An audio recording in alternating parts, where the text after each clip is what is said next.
Let's get to some other news we're following for you today. Beacon Hill just buzzing with activity earlier. Long-awaited bills were signed and others began moving through both chambers of the legislature.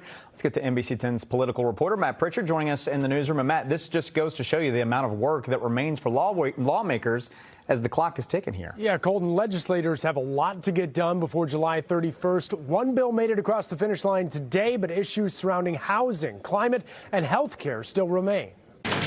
Action in every corner of the State House.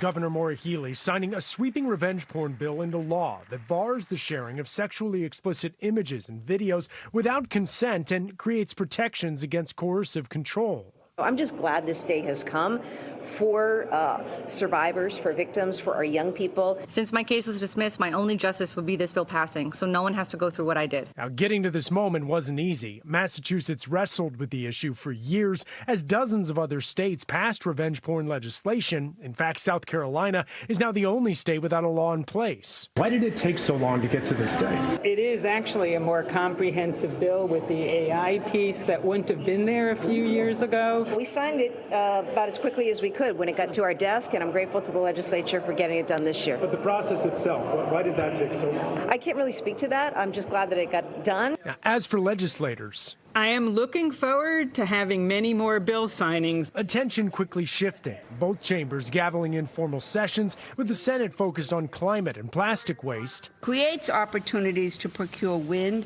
solar, and batteries, facilitates the transition to clean heat, and much, much more. Meanwhile, in the House, a bill on maternal health care addressing birthing center accessibility and allowing midwifery coverage under Mass Health. To really support, the circle of life at the beginning, people who are choosing to have families. And the House has taken action on 4 health care bills this session, none of which have been taken up by the Senate just yet. Also keep in mind, housing, gun reform, and the fiscal year 2025 budget are still up in the air. We'll be keeping you updated as those priorities move forward. In the newsroom, Matt Pritchard, NBC 10 Boston.